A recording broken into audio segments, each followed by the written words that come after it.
मामोनी राजकुमारी ने असम में foreign tribunal की अफसर के तौर पर 2 साल तक इस बात का फैसला किया है कि कौन भारतीय नागरिक है और कौन घुसपैठिया है। उसके बाद उन्हें इसलिए बर्खास्त कर दिया गया क्योंकि वे ज़्यादा से ज़्यादा मुसलमानों को घुसपैठिया नहीं साबित कर सकीं।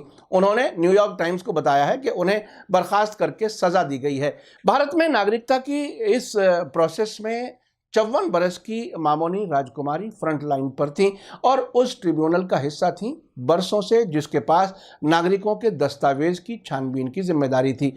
आपको बता दूं कि पिछले साल असम में नेशनल सिटीजन रजिस्टर यानी NRC की फाइनल लिस्ट जारी की गई थी, जिसमें 19,06,657 लोगों का नाम शामिल नहीं किया गया था। इनमें जो लोग हिंदू हैं उन्हें नागरिकता के नए विवादित नागरिकता संशोधित कानून यानी CAA के जरिए नागरिकता दे दी जाएगी, लेकिन मुसलमान स्टेटलेस यानी बिना नागरिकता के रह जाएंगे।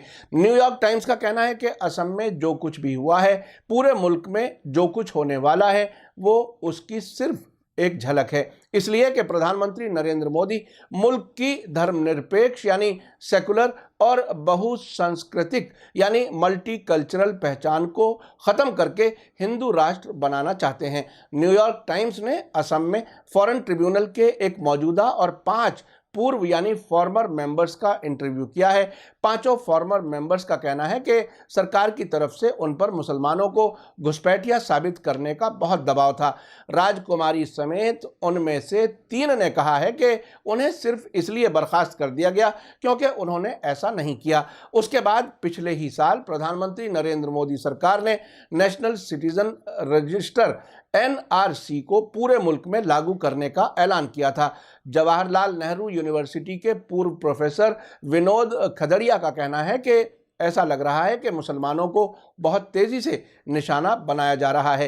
राजकुमारी और ट्रिब्यूनल के दूसरे अफसरों के मुताबिक मजहब की बुनियाद पर लोगों पर संदिग्ध विदेशी का लेबल लगाया गया है। हिंदुओं के मुकाबले में मुसलमानों को बहुत बड़ी तादाद में फॉरेन ट्रिब्यूनल के पास भेजा गया था। हालांकि ट्रिब्यूनल तकनीकी तौर पर अदालत नहीं है, लेकिन ये अदालत की ही तरह फैसला करता है। अगर उसे लगता है कि कोई इंसान अपनी नागरिकता साबित नहीं कर सकता है या वो संदिग्ध यानी मशकूक है, तो उसे जेल भेजा जा सकता है या डिटेंशन सेंटर में डाला जा सकता है। न्यूयॉर्क टाइम्स ने ट्रिब्यूनल के एक और फॉर्मर अफसर और वकील कार्तिक रॉय के हवाले से कहा है कि ज़्यादातर मामले जो पुलिस ने संदिग्ध विदेशियों की जांच के तौर पर ट्रिब्यूनल के पास भेजे थे, मुसलमानों के खिलाफ थे। उन्होंने कहा कि दबाव बहुत साफ था कि आपको मुसलमानों को विदेशी घोषित करना है। सरकार के दबाव में मुसलमानों को संदिग्ध लिस्ट में न डालने की सजा में फॉरेन ट्रिब्यूनल से हटाई जाने वाली मिस मोमिनी राजकुमारी ने रॉय की बात को सही बताते हुए कहा कि सरकार का मानना है कि मुसलमान विदेशी हैं। ट्रिब्यूनल के जिन अफसरों ने ज़्यादा से ज़्यादा मुसलमानों को विदेशी यानी फॉरेनर बताया, उनके काम की तारीफ की गई और उन्हें तरक्की दी गई है। जो फॉरेन ट्रिब्यूनल अफसर ऐसा नहीं कर सके, उनके काम को संतोषजनक यानी सेटिस्फैक्ट्री करार नहीं दिया गया और उन्हें बाहर का रास्ता दिखा दिया गया। उन दोनों से कहा गया कि क्योंकि ट्रिब्यूनल के पास ज़्यादातर मामले मुसलमानों के थे, इसलिए उम्मीद ये थी कि मुसलमानों को विदेशी घोषित किया जाएगा ताकि उन्हें मुल्क से निकालने का रास्ता साफ हो सके, उनको बेइज्जत किया जा सके या उनके मौलिक अधिकारों यानी बेसिक राइट्स को छीना जा सके। साथ ही न्यूयॉर्क टाइम्स की रिपोर्ट में कहा गया है कि मोदी और उनकी पार्टी के बड़े अफसरों ने असम में मुसलमानों को निशाना बनाए जाने से साफ इनकार करते हुए कहा है कि ये पूरी कार्रवाई घुसपैठियों की पहचान के लिए अपनाई गई थी। जुलाई 2017 में मामोनी राजकुमारी, मिस्टर रॉय और ट्रिब्यूनल के 12 दूसरे फॉर्मर मेंबर्स ने सरकार के जरिए उन्हें गलत तरीके से बर्खास्त किए जाने के खिलाफ मुकदमा दायर किया था, लेकिन वो मुकदमा हार गए। राजकुमारी जो अपनी वकालत जारी रखे हुए हैं, उनका कहना है कि सरकार ने उन पर जो काम करने का दबाव डाला था वो गलत था। बर्खास्त किए जाने से कुछ हफ्ते पहले ही वे अपनी मां से मिलने गई थीं। उन्होंने उस वाक़े को याद करते हुए कहा है कि मैंने अपनी मां से कहा कि मां, इस काम को मैं कैसे पूरा करूंगी, ये बहुत ही गलत काम है। उस वक्त मेरी आंखों में आंसू बह रहे थे। न्यूयॉर्क टाइम्स की इस रिपोर्ट पर रिएक्शन जानने के लिए हमने असम में एनआरसी प्रोसेस को नजदीक से देखने वाले जाने माने वकील महमूद प्राचा से बात की। आइए देखते हैं कि इस रिपोर्ट पर महमूद प्राचा का क्या कहना है। जी महमूद प्राचा साहब, आप बताएं कि ये जो न्यूयॉर्क टाइम्स की रिपोर्ट है जिसमें कई फॉरेन ट्रिब्यूनल ऑफिसर्स ने ऐसी बात कही है कि उन पर दबाव था मुसलमानों को गैर मुल्की साबित करने का। आप चूंकि इस पूरी एनआरसी की प्रक्रिया को बहुत नजदीक से आपने देखा है, कानूनी मदद भी दी है आपने कुछ विक्टिम्स को, आप इस बयान को, न्यूयॉर्क टाइम्स की रिपोर्ट को कैसे देखते?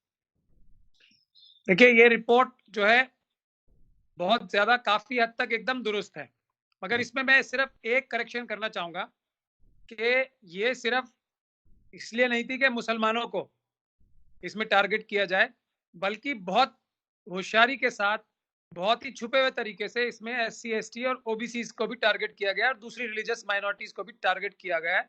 और उससे ये कैसे साफ साफ पता लगता है, क्योंकि अगर आप ये 19 लाख भी देखें तो इसमें 70% से भी ज्यादा 70% से भी ज्यादा SC ST और OBC के लोग हैं। मुस्लिम जो है 30% से भी कम है। तो इससे ये साफ जाहिर होता है कि टेक्निक तो जो न्यूयॉर्क टाइम्स ने जो बताई है एकदम यही टेक्निक थी, मगर एक और बड़ी साजिश के तहत इसमें SC ST और OBC के नाम भी इसी तरीके से जैसे मुसलमानों के नाम निकाले गए हैं NRC की प्रक्रिया से, SC ST और OBC के नाम भी उससे ज्यादा शिद्दत से निकाले गए। ये मुझे लगता है कि कोई इन्वेस्टिगेटिव स्टोरी जर्नलिज्म की होनी चाहिए इस एस्पेक्ट पे भी, कि पूरा जो बवाला मचाया गया था वो बांग्लादेशी मुसलमानों का, और आपके साथ भी हमने कई इंटरव्यू किए हैं, आपको याद होगा कि मैं आपको साफ साफ बता रहा था कि बांग्लादेशी एक भी, कोई भी बांग्लादेशी, अभी इस पे भी आगे आने वाले टाइम में ये बातें साफ हो जाएंगी कि एक भी बांग्लादेशी आसाम में तो बिल्कुल नहीं है, चाहे वो मुस्लिम हो या नॉन मुस्लिम हो, बिल्कुल नहीं है। ये बात आप अपने जहन में, हम पिछले 5 साल से ये बात कह रहे हैं, बिल्कुल साफ रखें। ये सिर्फ एक RSS की एक बहुत बड़ी झूठा ढकोसला था, जिसकी वजह से उन्होंने अपनी असम में सरकार भी बना ली, और अब CAA के जरिए SC ST OBC और दूसरी माइनॉरिटीज को फिर बेवकूफ बना रहे हैं कि हम तुम्हें नागरिकता दे देंगे। तो जो भारतीय हैं उनको नागरिकता देने के लिए पहले इन भारतीयों को, जो बेचारे 70% असम की भी NRC लिस्ट में आ गए हैं, पहले इन्हें यह मानना पड़ेगा कि हम भारतीय नहीं हैं, भारतीय होने के बावजूद। जब ये मान लेंगे तो इनके सारे राइट्स, प्रॉपर्टी के, इनका पासपोर्ट चला जाएगा, इनकी नौकरियां चली जाएंगी, इनके प्रॉपर्टी चली जाएगी, इनके बिजनेस चले जाएंगे, इनका सब कुछ चला जाएगा। इन 70% SC ST OBC असम वालों का क्या फायदा है ऐसे CAA का? तो हम लोग यही लोगों को बता रहे हैं। तो SC ST OBC भी इस बात को अब पूरी तरीके से रियलाइज कर रहे हैं कि ये मनुवादी सरकार है, जो सिर्फ मनुवादी मानसिकता के जो ब्राह्मण, क्षत्रिय और वैश्य लोग होते हैं, ये सिर्फ उनको बचा रहे हैं, बाकी सबको ये फांस कर दोबारा मनुस्मृति लागू करना चाहते हैं। यही एक साजिश है जो असम के माध्यम से बिल्कुल साफ हो गई है। आपने देखा होगा बहुत सारे अफसरों को निकाला भी गया है, और अब जो NRC की लिस्ट है जो शाया हो चुकी थी वेबसाइट पे, वो वेबसाइट से हटा ली गई है। तो अभी आपको एक चीज देखिए, अभी आपको क्या लगता है कि ये जो अभी कोरोना वायरस की वजह से बहुत सी चीजें ऐसा लगता है सस्पेंड हो गई हैं, क्या आपको लगता है कि ये जो 1 अप्रैल से शुरू होने वाली एक्सरसाइज थी नेशनल पॉपुलेशन रजिस्टर वाली, जिसको पहली स्टेज बताया जा रहा है NRC का, उसका क्या होने वाला है? अब क्या कहीं कोई आपके पास ऐसी कोई इंफॉर्मेशन है कि सरकार उसकी तैयारी कर रही है? अभी फिलहाल उसने इसको जरा पीछे हटा लिया है, क्या होने वाला है आगे? देखिए, अगर कोई ऐसा समझता है कि सरकार अपने मनुवादी एजेंडा से 1 सेंटीमीटर भी इधर उधर हो रही है, तो वो धोखा खाएगा, 100% धोखा खाएगा। और मुसलमान सिर्फ, मुस्लिम कम्युनिटी सिर्फ पहला दिखावा होता है, जैसे असम में साबित हो गया। कोरोना वायरस पे भी अगर काजमी साहब आप देख रहे होंगे, तो पूरी दुनिया ये कह रही है या इल्जाम लगाना चाहती है या लगा रही है, मैं कहता हूं कि ये भी इल्जाम लगाना गलत है, चाइना पे लगा रही है पूरी दुनिया। अगर मैं इस बात को मानता हूं कि अगर ये साबित ना हो जाए कि चाइना ने ये जानबूझ के इंट्रोड्यूस किया था वायरस, और जानबूझ के दुनिया से छुपाया था ये वायरस फैलना, तब हम्म। तक चाइना को भी ब्लेम नहीं करना चाहिए। हम्म। मगर अगर पूरी दुनिया में कहीं कोई ब्लेम हो रहा है तो चाइना एज ए कंट्री हो रही है ब्लेम। लेकिन हमारे देश में हाँ। चाइना के साथ भी गठबंधन करके आरएसएस के मनुवादी लोगों ने इसका जो पहला निशाना बनाया है मुसलमान है। और इसके बाद मैं आपको बता रहा हूं, ये जी। बोलेंगे कि सफाई कर्मचारियों की वजह से फैल रहा है, और ये दूसरे जो कार्यकर्ता जो ये अभी यहाँ से गए हैं, जो दिल्ली से और दूसरे बड़े बड़े शहरों से गए हैं, जो एससी एसटी ओबीसी और दूसरी माइनॉरिटीज के लोग हैं, उनकी जी। वजह से कोरोना फैला है, चाइना की वजह से नहीं फैला है। तो मनुवादी एजेंडा इनका लागू रहेगा। इसीलिए एससी एसटी ओबीसी को बहुत होशियार रहना चाहिए कि ये मनुवादी एजेंडा पे चल रहे हैं। कोरोना वायरस को भी मनुवादी एजेंडा इंप्लीमेंट करने के लिए लगाएंगे ये। अब सीए एनआरसी और कोरोना सब मिला के लगाएंगे। और कितने बड़े देश के गद्दार हैं ये मनुवादी, उसका अंदाजा आप इसी से लगा सकते हैं कि हमारे देश में दवाइयों की कितनी ज्यादा कमी है। तो हमारे देश में तो भारतवासियों को काम चलाना पड़ेगा तालियों से, थालियों से और दिया जला के। और जो दवाइयां हैं जो ऑलरेडी देश में कम है, वो ये बेच खाएंगे सर्बिया को और अब अमेरिका को। और अमेरिका के राष्ट्रपति तो खुलेआम धमकी दे के दवाइयां हमसे ले रहे हैं। तो इस तो तरीके अभी की ये मनुवादी सरकार है। तो ये जो एससी एसटी को भी आप कह रहे हैं कि ये वो भी निशाने पर हैं, सिर्फ मुसलमान नहीं है, उनसे तो वो वोट लेते हैं हिंदू बना करके इलेक्शन के जमाने में। क्या वो अपना वोटर खोना चाहेंगे इस तरह से? क्या आप थोड़ा सा और इसके बारे में बताएं कि आखिर वो क्यों टारगेट पर हैं? उनसे तो बहुत से काम लेते हैं वो, कई बार वो मुसलमानों के खिलाफ फसाद में भी उन्हीं से काम लेते रहे हैं। नहीं, खास वो तो अभी भी लेंगे। हाँ। यही तो मनुवाद जो है, मनुस्मृति जो है, इतने सालों तक 85% जनता को देश की हजारों साल तक शूद्र कहती रही है। ये है मनुवादी मानसिकता। तो काम तो सारा उन्हीं से लेना है, बेवकूफ बना के। सारा ब्राह्मण क्षत्रिय वैश्य के अलावा जो लोग हैं बेवकूफ बना के काम तो सारा उन्हीं से लेना है। वोटिंग राइट भी अगर चले जाएंगे 85% लोगों के, काजमी साहब, तो देखिए ना 15% ही रहेंगे ना सिटीजन तो सिर्फ। जी फिर जी। तो और भी आसान हो जाएगा इन्हें अपनी सरकार बनाना। अभी तो कुछ ना कुछ कहीं ना कहीं दूसरी सरकारें भी बन जाती है ना, जो लोग बेवकूफ नहीं बनते। जी। लेकिन अगर 15% ही वोटर रह जाएंगे, बाकी सब की नागरिकता पे ही शक खड़ा हो जाएगा। तो कुछ जिन्हें ये शूद्र कहते हैं और अति शूद्र कहते हैं, और जिन्हें ये हमें तो खैर शूद्र से भी कम समझते हैं, मुस्लिम और दूसरी जो धार्मिक अल्पसंख्यक है उन्हें, तो उन लोगों में से कुछ लोगों को जो इनके चमचे होंगे या कुछ लोगों को लालच देके सिटीजन रख लेंगे, बाकी सब लोगों को तो हटाते जाएं तो इनके लिए तो अच्छा ही है ना, सिटीजनशिप से हट जाएं सब लोग। अच्छा, अब इस स्टेज में जब न्यूयॉर्क टाइम्स ने ऐसी एक रिपोर्ट दी है, हम भी कोशिश कर रहे हैं लोगों तक ये सब बताने की। आप इस वक्त पर इस किस्म के साजिश से होशियार रहने की या बचने के लिए लोगों को क्या मशवरा दें?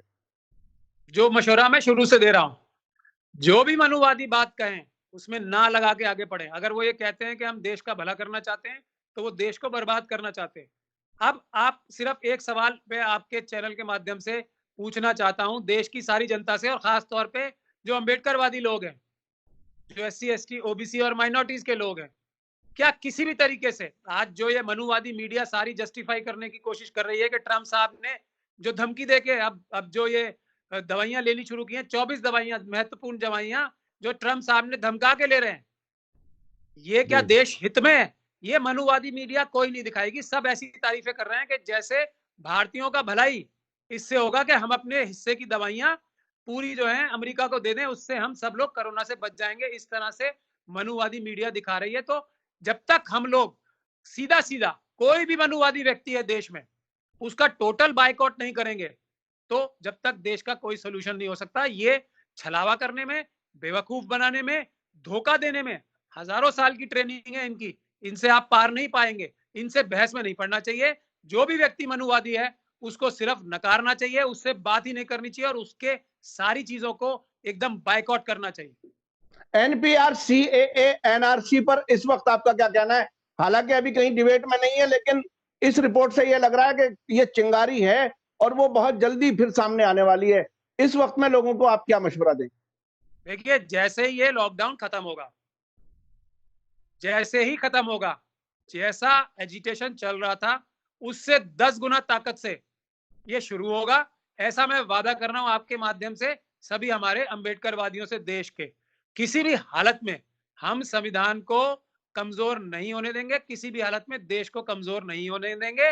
मनुवादियों को अब जो इन्होंने ये दवाइयां भी बेचना शुरू कर दिया है पैसे के लिए, और अपने डर में, ट्रम्प से, अमेरिका के डर में जो मनुवादियों ने और पैसे कमाने के लिए, पैसे चुराने के लिए देश के जो ये काम शुरू किया है, ये भी हमारा बहुत ज्यादा काम आने वाली चीज है। हम इससे मनुवादियों को बहुत ज्यादा अच्छे तरीके से एक्सपोज करेंगे। बहुत बहुत शुक्रिया महमूद प्राचा साहब, आपने वक्त दिया मीडिया स्टार वर्ल्ड को। Thank you very much.